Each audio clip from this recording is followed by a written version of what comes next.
this week's episode of Pick Up Sports Talk. I'm Brandon Schiffman. And I'm Spencer Stein. College football bowl games are set, so we're going to jump right in with that. I'll give my bowl predictions in another episode in a few weeks. We're also going to talk about the NFL today, some basketball, even some hockey. So, Brandon, let's jump right into it with Utah upsetting USC last Friday night, 47-24, knocking USC out of the playoff. What were your thoughts on that game? I mean, overall, I think that the game I think it was a very entertaining game for starters. I mean, At the beginning, yes. When I turned on the game, it was tied. It was at halftime. I have to admit, I'm a bad fan. I started watching at halftime. I completely forgot about the game up until that point. Here's my just first thoughts. Overall, Cam Rising is a dog. He's a great player. He's led them to be one of the best teams in the league. And that Utah defense is no joke. Now let's flip to the USC side. Obviously, a tough game for USC. It's a very tough way to go out after probably like one of their better seasons of program history. Definitely one of their best of recent history. Caleb Williams, I personally think he was hurt. I know Spencer might have some separate thoughts on that. He was limping. He had a gash on his hand. There was a lot going on there. We'll get to Heisman races, like the Heisman races later. I don't necessarily think this kills his Heisman odds by any means, but I think that this game definitely hurt what was once a cemented fact that he was going to win the Heisman.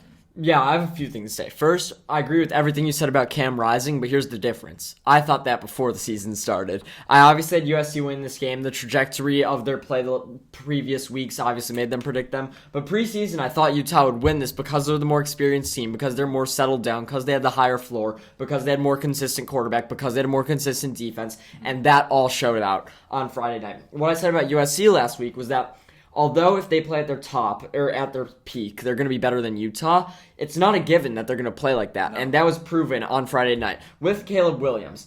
I still think the talent, the skill set, if you're looking at him from a pure NFL draft perspective, go really early. His talent is right there, or his skill set similar to what Patrick Mahomes was. But Patrick Mahomes, I do not think made this many mistakes in his college career, and he wasn't.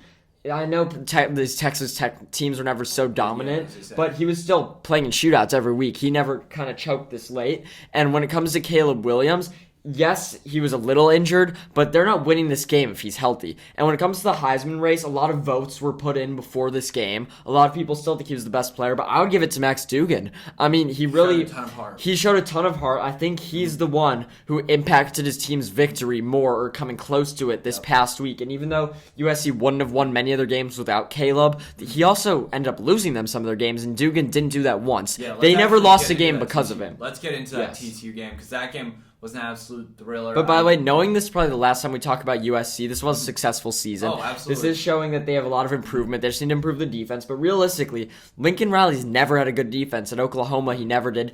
I don't have much confidence that, especially moving to the Big Ten, he can get the job done there, or accomplish what he couldn't at Oklahoma. I don't see why. I mean, the recruiting isn't too much different at USC. He had great recruiting. I think it's better at USC. I mean, slightly. No, I'm saying slightly, but I don't see why, just because he's at USC now, they're going to win national title when he couldn't at Oklahoma, especially when they're going to be playing in cold Saturdays in Champaign and in State College in Pennsylvania. Like, I don't see him winning all those games or making the playoff often, but we'll see. You want to talk about KSU, TCU? Yeah, this game was an absolute thriller right down to the very end in overtime. Like I said with Cam Rising, Max Duggan, another dog. He just had an absolutely great game. Not all hopes were lost, but when you were thinking like there's nothing more he can do for this team to push them to have this undefeated season, he ran for 95 yards in a drive. Yeah. Like, that was cold-blooded. That was clutch. And he's not even known for his rushing. That's not his main skill. That was literally him saying, I'm taking this game into my own hands. I'm not going out like that. And they still lost this game, which was heartbreaking, just because it got to a point towards the end of that game where I was like, as much as I've kind of doubted TCU throughout the year, I just really want the Frogs to win this game. Yeah, I want them to win that game too, but I think Will Howard didn't play much worse. Or at least he threw the ball just as good. He obviously had more weapons, and the difference is that Kansas State was able to win this game. I know it came down to the wire, and it really came down to because of their goal line defense at the end, but the reason they were the better team through 4 quarters was because they had Will Howard throwing dots, and they had Deuce Vaughn throwing the ball. When it came to Duggan, he didn't really start running it too much until that 4th quarter. They were kind of a one-sided attack. It wasn't a panic thing either. he saw where the game was going. He decided I'm putting him. Oh yeah, no, for sure. But their offense was just more one-dimensional than KSU's, and I think Will Howard's accuracy was honestly probably better than Dugan's, and that's why I had confidence in KSU winning this game. But really, it came down to overtime. TCU wasn't able to run it in when it was big, even though they might have had it in one of those times. And I don't want to spoil my playoff predictions, but the fact they played so many close games against teams that really play hard-nosed Big 12 football. Yep. I don't know what they're going to do when they play Michigan, because I think Michigan is just a slightly better version of KSU, of Baylor, of Texas. And if they could keep it close like they have all year with Michigan, they know how to win games late. And I don't know that Michigan has. I mean, they've played in one close game. Maybe that's because they're the better team. But if TCU could keep it close in the first half, maybe the first 3 quarters, since Michigan's second half team, they have a great shot at winning this game late. But I'm afraid that they won't be able to keep it close with Michigan as they have with other Big 12 teams. I mean, that Michigan defense has been great all year. It's going to be really interesting to see what comes about of I this think TCU struggles to team. score. But I also think Michigan's offense is a little bit overrated and the TCU defense is good. Speaking of the playoff, did the committee get it right? I mean, after TCU lost, no one was saying this. I thought there was a chance they'd put in Bama. Yeah, I mean, although Bama has worse losses, they didn't make it to their conference championship. Realistically, everyone knows TCU played Bama. Bama would be favored by a good 4.5 points. And also, TCU being ranked over Ohio State when Ohio State's only loss is against the 2-seed undefeated Michigan right now. Yeah. So, overall, Georgia won, Michigan 2, cemented. Yeah. I don't think anyone's arguing that. Maybe some people would argue Michigan over Georgia. I don't know those no people. way. That's definitely not No me. way. TCU being 3, I think in some ways it makes sense. With that being said, I think they deserved over Bama. Bama, this was like a bad Bama year. Everyone knew it. I don't think after their loss against, I think it was LSU, Bryce Young said thank you to the Alabama fans, and that was it. That we knew at that point their season was over no matter what kind of happened. It was a little bit of a scare at the end, obviously. I think they put Ohio State at 4 with the stretch fever dream that if Ohio State finds a way to beat Georgia, it'll be the most viewed college football game of all time if it's Michigan Ohio State. That had no impact on their decision because never know. Ohio You never know. Well, if I that think was their decision making, I think Bama would have made the playoff. There was no world that Bama should have made the playoff, and there's no debate for them to have made it over Ohio State. Nick Saban's argument was, well, we have 2 losses, but we're Alabama. Put us in. Yeah. There's no reason when their 2 losses were against an LSU team that's proven not to be that good, and a Tennessee team that is good, did they lose? Yeah, but that has really shown that they have weaknesses as the season has progressed. Teams are shown weak. Yes, exactly. Meanwhile, Ohio State's loss, although it was a bad loss, was against a really good team. They've looked dominant otherwise. There's no argument there. The only argument I think would have been Ohio State over TCU, given that they had a not as bad loss, but TCU's been the better team. Everyone knows that. So I think they got it right. And by the way, if they really care about that dream scenario, which I wanted, they would have Ohio State against Michigan. I'm going to that game. I would have loved to see that matchup. Yeah, sure. Brandon, what are your predictions for the playoff? So this isn't super chalky here. Georgia is the best team in the country. They've been the best team in the country for well over a year and a half at this point. I don't know why they didn't go into the preseason favorite. I get it because Bryce had all the hype in the world. But still, Georgia has found a way to be the best team for as long as they've been. With that being said, I think they beat Ohio State. I think that C.J. Stroud could put up a decent game. I think it'll be an honorable fight. But I don't think it's a great game by any means. I think Georgia's just that good. I legitimately think that they have what it takes to drop off this Ohio State team. Michigan, TCU, I think it's going to be a better game than you give it credit for. This TCU team has a lot of heart, and I think they're going to really go at it. I think Michigan pulls away late, as they've done in quite a few games this year. Overall, Georgia-Michigan national title. I hate to say it, but I'm going to have to take Georgia.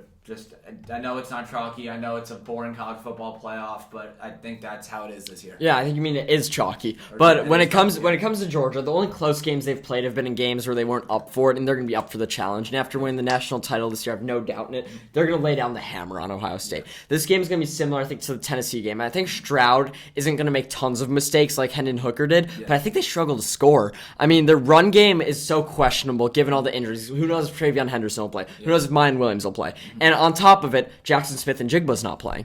And it doesn't matter because Marvin Harrison will get the job done. But regardless, don't sleep on it. I mean, well, yeah, of course. But when you're playing Georgia's defense, that pass rush can be an issue. I doubt Ohio State can get more than 16 points on the board. And I'm not saying Georgia's going to go blow them out like the Oregon game because I honestly doubt that Stetson could put up 49 in the playoff game. As good as Stetson is, as much as I do think he deserves to be a Heisman finalist, I think Georgia wins this similarly to the Tennessee game. Give me 30-13.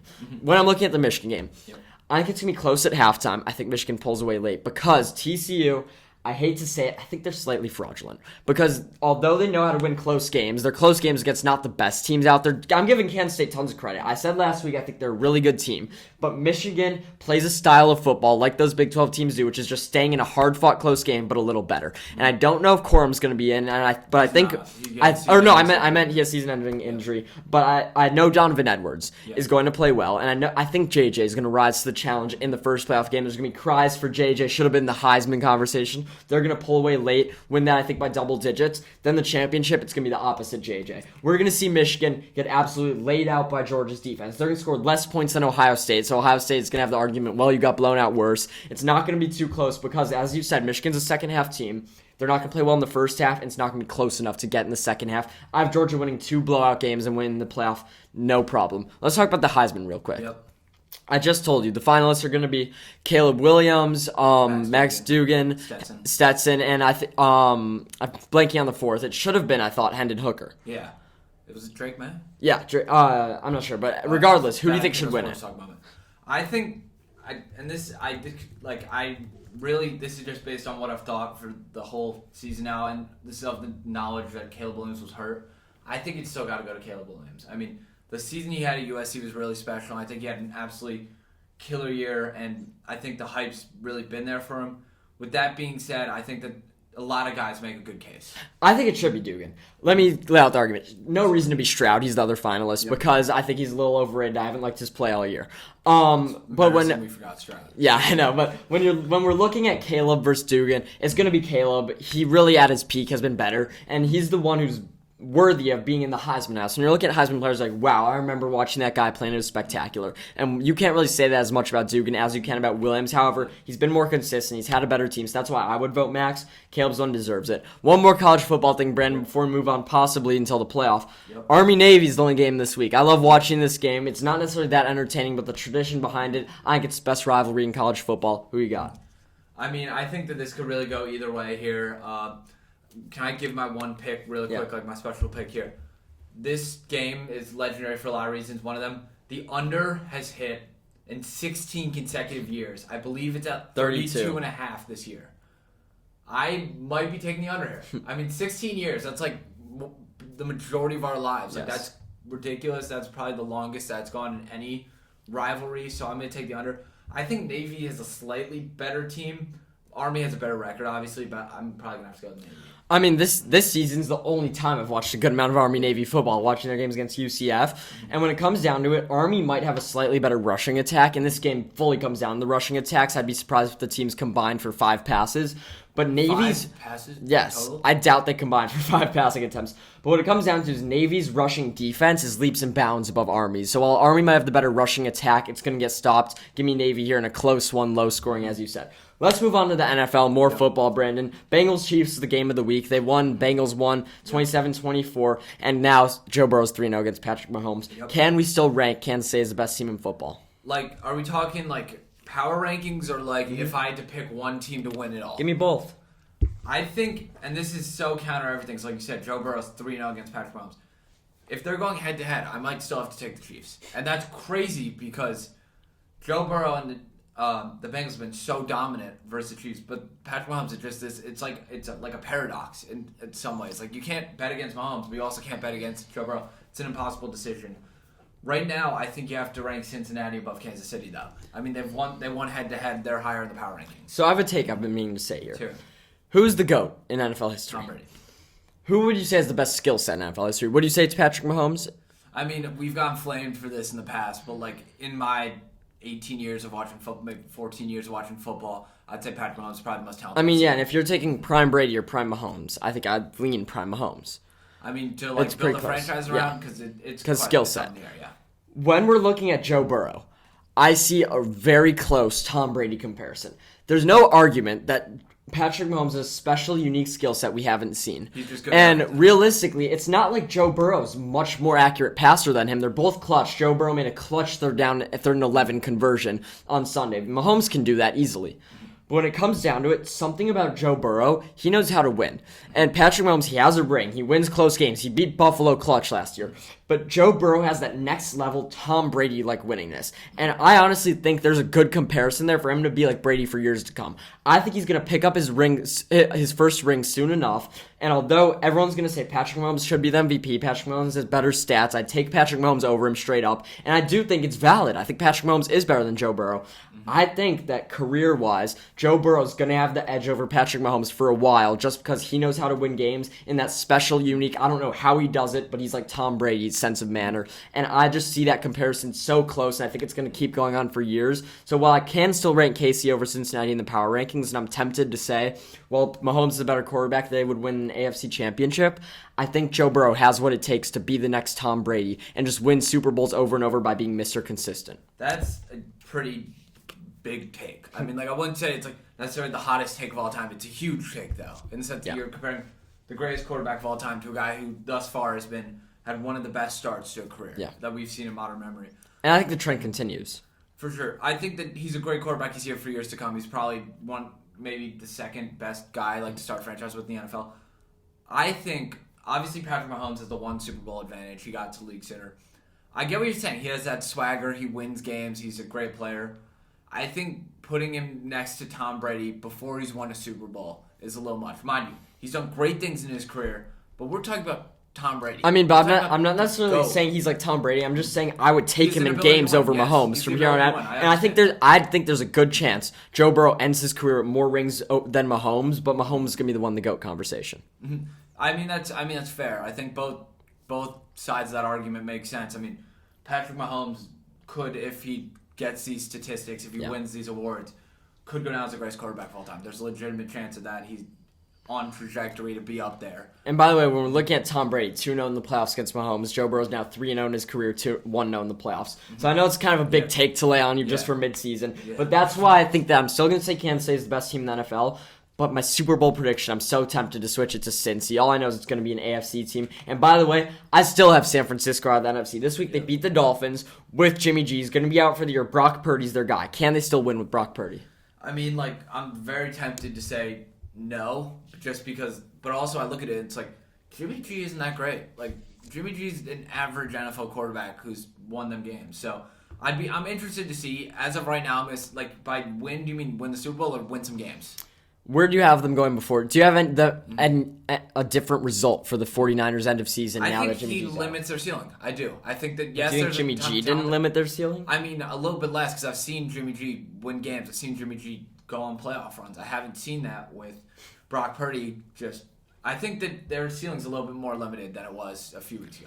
I don't think that's not a hot take either. I think I really disagree because I don't think their ceiling's any lower. I just think their floor is lower. Because realistically, Brock Purdy, what we saw at him Sunday, I don't think Jimmy G plays that much better than him. I mean, 210 passing yards, 2 touchdowns, and interception, but you can't ask to be in any better of a situation. Yeah. We're talking about a situation where Brock Purdy, what if he is the Mr. Irrelevant 7th-round draft pick that he was at Iowa State, and he's too small, like everyone's saying, and he ends up, throwing for a pick, no touchdowns, 1 interception, 150 yards a game. That's the worry, but that's a lower floor. Yeah. I think their ceiling, if Brock Purdy plays fine like he did last week, I don't think they're much worse than they are with Jimmy G. And as I said, I'm still predicting them to go to the Super Bowl. That's a hot take.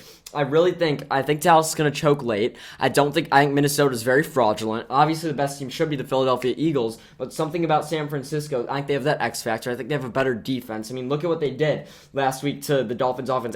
No one but Tyreek Hill ate last week. They even shut down Tua. Maybe that's because Mike McDaniel was against his old team. They knew what was going on, but I really don't think so. And I think in the playoffs, as I said last week, I'm still taking the 49ers system and defense above the Eagles, and that's what it comes down to, Jimmy G or not. Mm-hmm. Yeah, that makes sense. I think the NFC overall, there's talent there, and I think it's hard to say. Right now, I'd probably still take the Eagles above them just because they've been the best team in the NFL basically all year other than Kansas City, I'd say. You're still saying they're your Super Bowl pick, though, correct? San Francisco. Yeah, team to make Super Bowl for sure. That, I think it's fair. I mean, I'm just not as sold on Brock Purdy yet, and I think your argument is... Here's my weird thing about your argument here.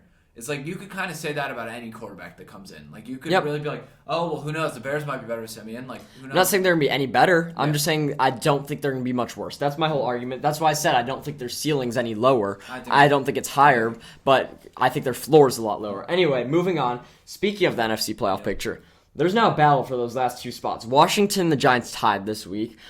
Seattle, Geno is playing out of his mind. And Detroit has won 4 of his last 5. Brandon, who's going to make those last 2 final playoff spots in the NFC? I think, and this is crazy to say, I think Detroit has one of them. They've been a hot team right now. I know. I think their offense is starting to click. Their defense hasn't been letting up as many points as it once was. 4 out of 5 in a row. That's something. I think that's when you start to realize there's a trend there. I'm tempted to say like Seattle, but they've been kind of I think that they've shown me some good things. Honestly, I might go Seattle. I might. I'll hop in here and help you out. I'm going to tell you who's not making it. Yeah. The New York Football Giants. They've gotten worse each week, and looking at their schedule, they have the Eagles. They're at Washington. That's a huge game. I think Washington wins it there. Then they're in Minnesota. The Colts are a gritty team, and then they have the Eagles again. I see them favored in one of those games. Thus, they're out. When I'm looking at Washington, their schedule is much easier than the Giants, and I think they're a good team. I think they're going to beat that Giants in a must-win game. Yes, they have San Fran, Broncos, and Cowboys. I think they pick up 2 of those wins, being ahead of the Giants, and I think Seattle's a lock. I think I'm most confident in them, especially with having the Panthers, Jets, and Seahawks coming up. And Rams coming up, so the Seahawks are my lock, and the Commanders are my bubble. Comes down to is the Lines. Yep. And as you said, they're on fire. And their schedule is very easy. They have the Bears, they have the Packers, but they're 2 games back right now. They are. So they gotta play some crazy catch. They're going to have to be perfect, and they're going to need the Commanders to fall in those close games. Mm-hmm. I don't think the Lions do enough. I think they barely miss it, not because the Commanders are good, just because I think they might choke on the road in Green Bay at the end of the year. Yep. Maybe in this week against the Vikings, a huge game. Maybe against the Jets. I doubt they stay perfect, so I don't have them. I'm going to hit a 30-second here about Boston sports, very broad. First off, NHL. The Bruins are tied for the NHL lead with the New Jersey Devils for most points in the NHL, and they've been on fire. I don't know much about hockey, but I'll tell you this much. Right now, they're my Stanley Cup pick, and I doubt that changes. I just kind of snuck that in there, though, because I want to talk about Tage Thompson. He's on the Sabres. So I know this isn't Boston, but he had 4 goals in 1 period last night. That's incredible. He's from Phoenix, Arizona. How about that? Arizona hockey player. So I wanted to sneak that in. But speaking of Boston sports, the Boston Celtics. They're 21-5. Last night they were absolutely dominating the Phoenix Suns. I think they were up by nearly 20 at the half, and they're up 41 at one point. That's with Chris Paul. Yep. Are they the best team in the Eastern Conference? As of right now, yes. And I think it's tough to say, but last year they showed that they have what it takes to be basically going into finals. We thought they're the best team in the league. Yeah. And I think that they haven't regressed at all. They haven't missed a beat. They've only gotten better, which is crazy. Would I still take the Bucks in a series? Probably, but it's a really close series. I think Boston there's a great argument for them to be the best team in the league, undisputed. Oh, yeah. I think right now in power rankings they should be number 1. But as you said, I think matching up with anyone, they could be. Oh, yeah, of course. And I was skeptical what Joe Mazzulla would do as the new coach there, and he's really impressed me. Let's be a team that can let's talk about the rivals, my Los Angeles Lakers. Mm-hmm. Anthony Davis has caught fire. Yes. The Lakers have, I think, won 8 of their last 11. They're now somewhat in the playoff picture. Yep. Is AD an MVP candidate? I think that the Lakers have a little bit too much going on to a point where he'll ever be taken super duper serious in the MVP candidate or NBA MVP race. With that being said, his stats look like someone who's in the MVP race. I'm going to admit I was a little bit wrong about that. He would help the Lakers. My question I posed back. Would he help the Bulls? Bulls aren't great. Would you great. Still not want him? Bulls aren't great. We have the same record though, so that's something you can look at. Sorry, team.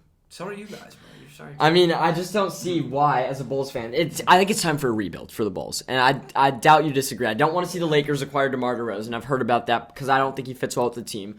But as I've said for 2 years, the Bulls are striving for mediocrity. They're going nowhere. When you're looking at my Lakers, who knows? LeBron and AD are playing out of their minds. This could continue. No, I mean, I'm not saying they will. I'm just saying our ceiling is higher. And when I'm looking at as a fan, this not as an analyst, not as a podcaster, when I'm looking as a fan, I look for the high ceiling. And I could say, you know what? There's a chance we win a title this year. And although they could miss the playoffs, they could miss the play, and I was expecting them to miss the play until this week. That's not what I'm worried about. And as a Bulls fan, what's the peak? Win 2 games in the first round? It's not much higher than that. I mean, I think there's a legitimate shot if we get matched up with a pretty bad team, let's say the Knicks find a way. But you're gonna have to win enough games to be a 3 seed to play the Knicks. I disagree with you on one thing.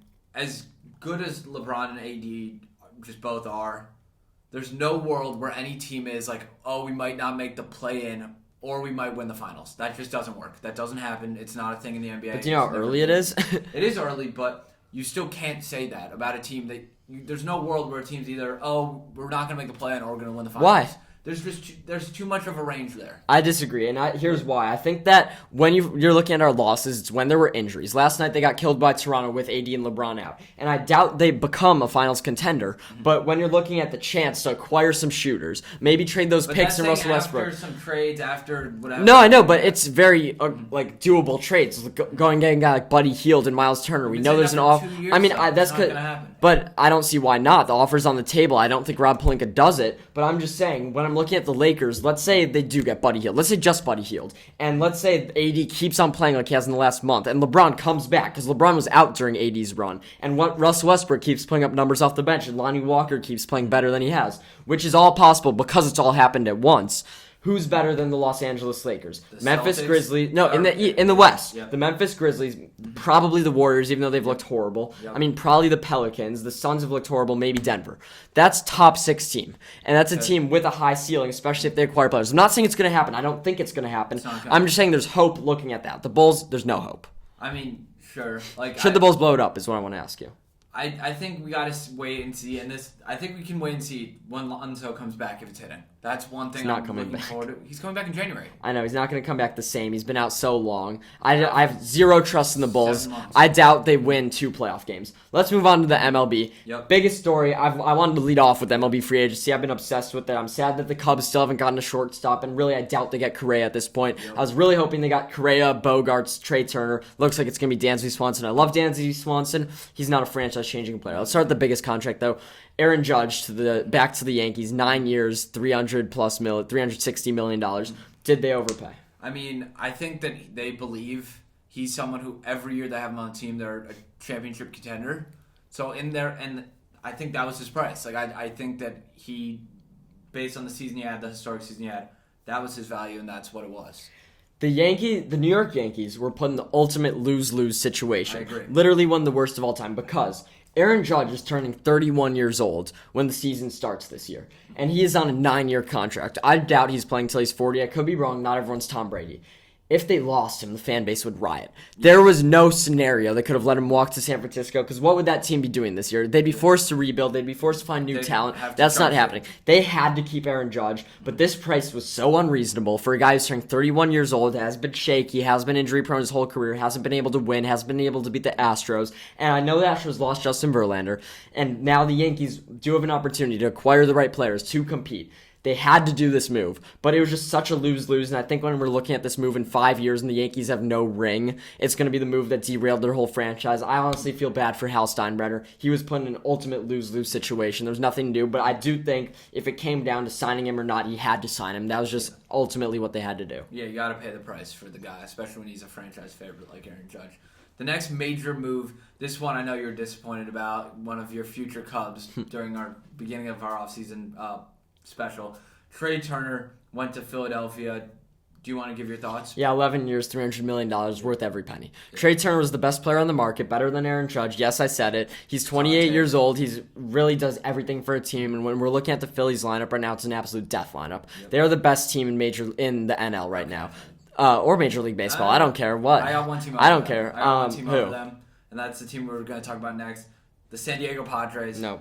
Just picked up Xander Bogaerts. Do you know contract details? I'm a little. Yeah, I believe it was 9 years, or I'm not sure, 270, 300 million. But they now have 4 top 15 MLB players on their roster. Once Tatis comes back, I think. It's very close when we're looking at Juan Soto versus Bryce Harper, but their best player might be Manny Machado, which is where it gets really interesting. It could be Tatis. We genuinely. It's probably not Tatis, but it's right there. But I mean, when we're looking at Philly, I just think all around they've been there before. They were at the World Series this year. I think their pitching is slightly better, but they played this year. This is gonna be the matchup I'm gonna want to see every year in baseball, and I'm super interested to keep on watching it. It's definitely going to be fun to watch. But I think right now though, although Tatis is such a high ceiling, could be the best player in baseball, I'd take Trey Turner over Tatis, especially after how this year's gone. I think I would. And I would still take Bryce Harper over Juan Soto, and that's 2 players. The only difference is I think Manny Machado trumps anyone else on Philly. For sure. Absolutely. So that's kind of where it comes down. I'm just interested. I'm very glad how that went. Obviously, I'm pissed that the Cubs didn't get either of them. Yep. I was really hoping to get Xander Bogaerts and Dansby, but it is what it is. I'm glad to be watching good baseball.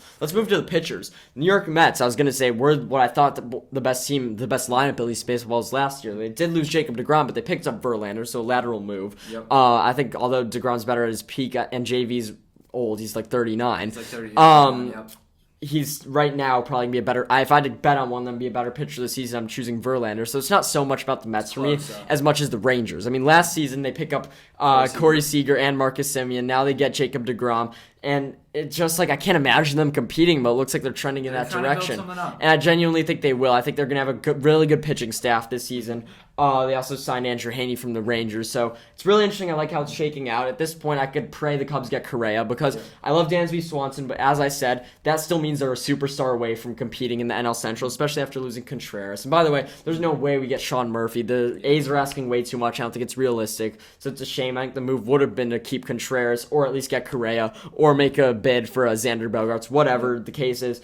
At least Tom Ricketts willing to spend. I like picking up Cody Bellinger for a season. He's not a long-term option, but and we have a lot of prospects coming in the outfield, but they're a few years away. I'm glad he'll placeholder. Yes, he's or potentially more. I mean, no, I think he's a 1 year. I think realistically, if he plays well this season, we're not going to pay the price to keep him because we have prospects. And if he plays poorly, why would we keep him when he's blocking the spot of prospects? I mean, if he's playing Super Bowl, I think we could potentially trade him at the deadline too. Oh yeah, that would be best scenario. But I give us about no chance he plays for the Cubs beyond this season unless the prospects end up getting hurt, like PCA or Brendan Davis gets re-injured. But I'm glad it's going to bring excitement to this season. And Jamison Tyone, I think it was a slight overpay. He's not going to change the rotation, but it's nice now when you have young guys like Adrian Sampson coming up, and then you have Stroman and Tyone at the top with still Kyle Hendricks. Great to see. Yep. So that's my baseball rundown. We'll see what happens with Correa in the coming days. Still a couple big free agents. But, Bren, we're going to go right back to the NFL. Yep. Thursday Night Football's tonight. I hope I could get this episode up before it happens. Bummy game, though. Raiders and Rams. Who you got? The Raiders here. I mean, the Rams... Baker Mayfield. Wow, didn't even hit that. Baker Mayfield or John Wolford. Who knows? I think Wolford's out, actually. Really? We'll see. Baker, good luck. I don't know. You're not going to win. Maybe Wolford's starting. Doesn't matter. Raiders win this big offensive day for Devontae Adams. For sure. Jets and Bills. I don't know if the Bills should be 10-point favorites here at home. Yeah, I mean, I think we could talk about this all we want. The Bills are going to win this game. Whether or not they cover is going to be an interesting story. I do think the spread's relatively low, but both teams do have pretty great defenses. It makes sense. But I think if Buffalo puts up 30 points, I think the Jets could potentially put up 10. Why not 13? The New York Jets beat them last time, and their quarterback play right now is better than it was then. Give me Mike White. I don't think they win this game. I think they cover. I think they only lose this game by about 6 or 7 points. Browns, Bengals, battle for Ohio. Deshaun Watson's back. He disappointed last week. Who you got? Awful last week. Last year, I took the Bengals in this game favored by 1.5. They took this game. It's not happening again. They're way hotter than they were last year. I just called them probably one of the best teams in the NFL. That was for a reason. Cincinnati Bengals 31-10. Battle for another state in Texas. Texans at Cowboys, another blowout. Dallas is favored by 17.5 points. Do they cover? I don't think so. I just think this one doesn't go super high. I don't think that the Cowboys are going to put up 40 points or whatever they need to necessarily, because I think that the Texans could put something together. Dallas will take the pedal off the gas late, but behind 2 rushing touchdowns from Zeke and 1 from Pollard, they get the cover. Vikings Lions, huge game. Detroit's favored, a 5-17 versus 10-2. What do you think about that? Vikings. I mean, I predicted the Lions to make the playoffs, but now I'm thinking the Vikings win this game. I'm in an internal conflict here. Everything's pointing towards the Lions winning this game, but I think the Vikings have won enough close games, and the Lions have lost enough close games. They're the better team, but when it comes to close games, I'm taking the team that's been historically better at it. Give me the Vikings by a field goal. Jaguars, Titans, AFC South, trash game. Yep. Does T-Law rise to the occasion? I've seen T-Law all over the place this year, and I think this is one of his lower games. I think the Titans win, but I think one guy who could have a big game if he's healthy, Treylon Burks, could have a touchdown. Weird prediction stealing. I like it. The Titans pissed me off last week. I was expecting them to play a really good game against the Eagles. They just didn't do that. Maybe that's more Eagles than Titans. I think this one is all dependent on T-Law's play. I think he rises to the occasion. Give me the Jags in an upset by 4. Eagles at the Giants, NFC East matchup. A lot of divisional games this week. I'm taking the Eagles big here. I'm taking the Eagles big. To all my Eagles and Eagles fans, protect your knees. This field is cursed. That's a good take. Yes. Next game. Ravens Steelers. This one, After the Ravens, No, Lamar. Last week, Lamar's out 1 to 3 Tyler weeks. Huntley, you want to give your pick? Pittsburgh. Tomlin's going back for that above-average season for having his first non-losing season. I'm taking the Steelers here despite an actual good game from Tyler Huntley. I think this is the Ravens' first fun game to watch in weeks. Over under 36.5. I'm hammering the over here. Neither defense has looked great this year.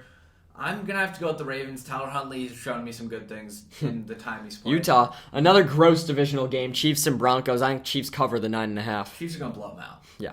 Blowout. Absolutely. Even in Mile High? Even in Mile High. I agree. 49ers, Buccaneers. Yeah. Sorry about that, cutting you off. Who do you got here? Brock Purdy's debut game, Mr. Relevant. I'm not picking Brock Purdy to beat Tom Brady, but I'm picking that 49ers defense to hold Tom Brady under 2 touchdowns. Give me the Niners here 17-13. This game is going to say a lot, by the way. This game is going to tell us a lot about the postseason. I agree. I'm going to have to take the Buccaneers here in an upset pick. The next game is going to be, I think, pretty bad. I think Panthers Seahawks here. I think the Panthers are absolute poverty. Not that that's a hot You take. did a great job hyping up that game. I don't think anyone's going to tune in now. I think the spread's 3.5 for a reason. I think this game's going to go close. I think Seattle's going to show why they're not such a great team. I think they pull away, and that's part of me having them in the playoffs. Dolphins, Chargers, so excited for this Sunday night game. Herbert. So glad they flexed it. Tua versus Herbert. Tua's going to be the better quarterback in my eyes. Justin Herbert struggled. Mike Williams is on track to play, but we'll see what happens. I'm super interested in the storylines here. Dolphins bounce back with a win here on the road in Los Angeles. I think the Dolphins could potentially have a statement win as well. I thought that was going to be my hot take of the episode, but yeah, I think the Dolphins could potentially win this game by legitimately 20 points. It could really. I think if they put on the gas, this Chargers defense is so depleted that who knows. And then on the other end of the spectrum of primetime games, Patriots at Cardinals. Patriots are favored here on the road. Do they take it away? Yeah, maybe. Why not? Sure. I have no trust in Mac Jones. Kyler Murray's going to have a decent game led by DeAndre Hopkins going for multiple touchdowns. Cardinals in an upset here at home. Thank you guys for tuning in. Our Bears are on bye after a disappointing loss against Green Bay last week. Hopefully we get Will Anderson. That's all I have to say. And yeah, thank you guys for tuning in. Check us out. Yeah, thank you so much. Make sure to like and subscribe and share with a friend.